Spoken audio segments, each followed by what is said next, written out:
बच्ची का जो है वो गला काटा गया है। डिस्कशंस डॉक्टर के साथ जो हुई और प्रिलिमिनरी जो पोस्टमार्टम रिपोर्ट उनके हिसाब से ये पता चलने लगा कि बच्ची का गला भी घोंटा गया है कि जो गर्दन पे है वो छुरी चलाई गई है, या जितने भी मवाद हमारे पास थे उनसे जब कन्फ्रंट किया गया तो उसने कन्फेस किया कि इस छोटी बच्ची जो कि मोहम्मद इकबाल की ही बच्ची है, उसका जो मर्डर है वो उसने खुद किया है, बाप ने किया है, और उसको हमने हिरासत में भी फॉर्मली अरेस्ट किया। आज के इस प्रेस ब्रीफ के हवाले से मैं ये बताता चलूँ आपको कि 29 मार्च को आप सब लोगों ने पहले भी उसको काफ़ी कवरेज दी है। एक बच्ची का जो लाश मिलती है हमें खुरामा गांव जो Lolab police station Lolab area में है और पुलिस स्टेशन लालपुरा का एरिया पड़ता है। वहाँ पे एक लकड़ी के शेड में, जिसमें हम लकड़ी स्टोर करके रखते हैं, वहाँ पे एक डेड बॉडी मिलती है। प्राइमा फेशी लगता है कि बच्ची का जो है वो गला काटा गया है और उससे उसकी डेथ हुई है। बहरहाल रात का वक्त था और उसके दूसरे दिन जब सुबह के टाइम पोस्टमार्टम करवाया गया तो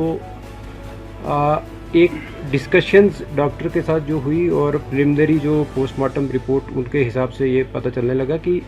बच्ची का गला भी घोंटा गया है, क्योंकि उसके कुछ ऑर्गन्स पे जो ब्लड वो ज़्यादा था, और जिससे जो डॉक्टर्स का अपना बताने का तरीका होता है, उन्होंने ये भी असेस किया कि शायद बच्ची का जो गला पहले घोंटा गया है और फिर उसको उसके जो गर्दन पे है वो छुरी चलाई गई है, या कोई तेज़ नोक की जो भी चीज़ जिससे गला काटा गया है। बहरहाल इसी के चलते जो वजूहत थी, जैसे लगता था कि जहाँ डेड बॉडी पड़ी हुई है और साथ में जो सराउंडिंग्स थी, उन सारे जो मौके को देख के शक जो है वो ज़्यादा आसपास के लोगों पे ही जाने लगा। और जो बहरहाल तफ्तीश शुरू की गई उसमें डीएसपी जो लोलाब है सरफराज बशीर, वहाँ के चौकी ऑफिसर अजहर शकील और एसएचओ मलिक नसीर, इसके साथ साथ एडिशनल एसपी और मैं भी स्पॉट पे गए और थोड़ा इंट्रोगेशन में भी ज्वाइनिंग हुई। और कुछ सस्पेक्ट जो हमने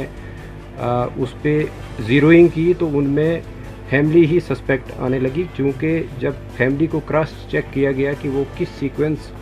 में लड़की जो है वो रूपोश हुई थी और किस सीक्वेंस में मिली, तो उसमें ज़ीरोइंग जो हुई वो फैमिली पे ही हुई। बहरहाल जब फैमिली में भी सेपरेट इन्वेस्टिगेशन चलने लगी, इंक्वायरी चलने लगी, तो लड़की का बाप जिसका नाम मोहम्मद इकबाल खटाना है, वो हमारा प्राइम सस्पेक्ट लेके उसमें तफ्तीश में आने लगा।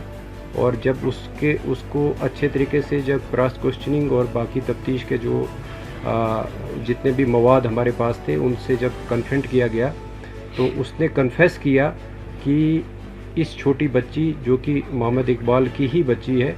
उसका जो मर्डर है वो उसने खुद किया है, बाप ने किया है, और उसको हमने हिरासत में भी फॉर्मली अरेस्ट किया। और ये कहानी निकल के आई कि चूँकि ये जो इकबाल जो है अपनी बीवी से पिछले 1 साल से इनके बीच जो काफ़ी पर्सनल इश्यूज़ को लेके लड़ाई होती रहती थी, मैं तू भी होता रहता था, इवन फिज़िकल असॉल्ट भी होता रहता था। इसी शाम को जब 29 तारीख को जब इकबाल चूँकि पेशे से एक ड्राइवर है, गाड़ी चलाता है सोमो, वो घर लगभग 4:15 बजे के करीब जब घर आया, उसके बाद उसने जो शाम के लिए जैसे गांव में होता है कि लकड़ी काटी जाती या दूसरे कोई और डोमेस्टिक काम जो है वो किए, और जब 6 बजे के आसपास काम ख़त्म करके फिर अपने घर में पहुंचा तो बीवी के साथ दोबारा से उसका, क्योंकि उस सुबह भी उसका झगड़ा हुआ था और शाम को फिर से उसका काफ़ी लड़ाई हुई, आपस में बहस मुआवजा हुआ, और इवन कि उसकी वाइफ ने इसको स्लैप भी किया। तो इसी बीच में वो जो एंगर जो है उसका, वो अनकंट्रोल्ड एंगर जो आया, उसने चाहा कि वो अपने आप को मर्डर करता, बट वो एक नाइफ़ लेके वहाँ से निकलने की उसने ये बहाना किया कि मैं अपने गाड़ी का जो टायर है वो पंचर हुआ है और उसको पंक्चर को मैं ठीक करवाऊँगा। तो वो वहाँ से अपने घर से निकलता है, जिसको जाते वक्त उसके ब्रदर शौकत जिनका नाम है, इसकी वाइफ, उसके चाचा, वो सारे लोग उसको देखते हैं, और उसका कज़िन जो है वो देखते हैं कि वो घर से निकल रहा है और छोटी बच्ची उसके पीछे चल रही है। और वो इतने में बच्ची जो है उससे कुछ पैसे 5 रुपये मांगती है, तो वो उसको 10 रुपये देता है, बट वो पीछे नहीं देखता है और बच्ची उसको फॉलो करती है, जिसको काफ़ी और भी हमारे पास गवाह हैं जिन्होंने उसको बच्ची को फॉलो करते हुए देखा। और वो गाड़ी में ही बच्ची जो है इकबाल के साथ बैठ गई। इसके बाद वो हार्डन की तरफ आया और फिर उसके बाद सीवर की तरफ, खुरामा की तरफ आया। और जहाँ पे गाड़ी में ही, चूँकि उसके बाद इफ्तारी का भी वक्त था और गाड़ी उसने एक आइसोलेटेड प्लेस पे लगाई। जब देखा कि लोग जो है वो चूँकि इफ्तार के बाद रश भी कम हो जाता है, आजकल तरावी का वक्त होता है, और जो ही तरावी के लिए लोग निकल पड़े, तो उसने ये सोचा कि लड़की मेरे साथ है, अगर मैंने भी अपने आप को ख़त्म करना है तो इसका क्या करूं। और वो जो आउट ऑफ रेज जो है वो पहले बच्ची का गला घोंटा और बच्ची जो है उसकी डेथ जो है उसी में हो गई। और वो अपनी सोच को बदलते हुए सोचा कि बच्ची को मैं कैसे किसी जगह, ऐसी जगह रखूं कि वो उसकी डेड बॉडी जो है वो मिल जाए और फिर मैं अपने आप को भी ख़त्म करूं। बट जब वो वहाँ पे डेड बॉडी को अपनी गोद में उठा के अपनी गाड़ी एक रोड के साइड पे लगाता है और वो इस शेड पे, जहाँ पे आखिर में डेड बॉडी मिली है,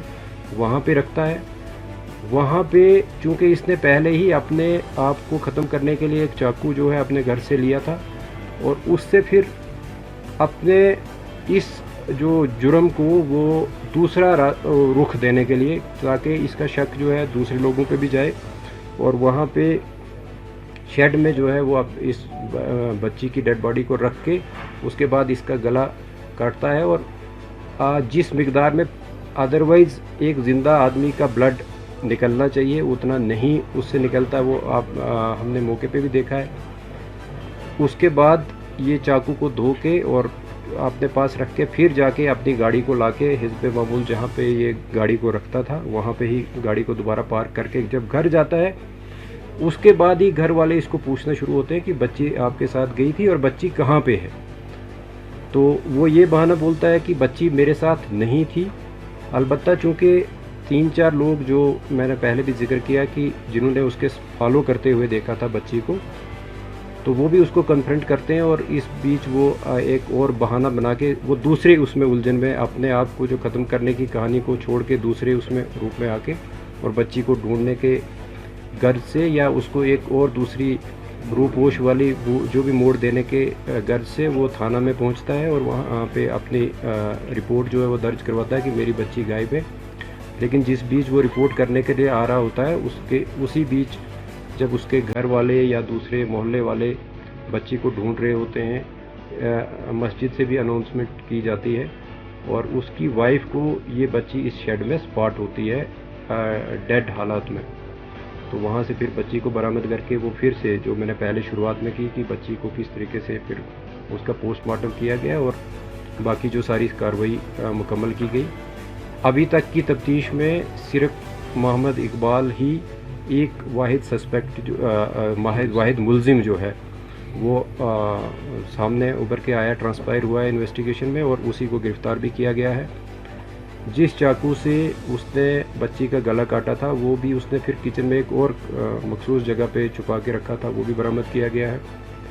इसके साथ साथ उसके कपड़े जिन पे जो उसके कफ्स होते हैं, कॉलर, ये जो बाजू के, उनसे भी ब्लड जो स्टेन्स मिले हैं और उनको भी सीज़ किया गया है। और जहाँ जहाँ पे वो रुका है और जिस तरीके से हमने टेक्निकल जो एविडेंस को कलेक्ट किया है वो बिल्कुल कॉरोबरेट होता है कि वो कहाँ कहाँ गया था और किस किस कौन कौन सा उसका मोमेंट पैटर्न रहा है, वो भी सारा इस्टेब्लिश हुआ है। बहरहाल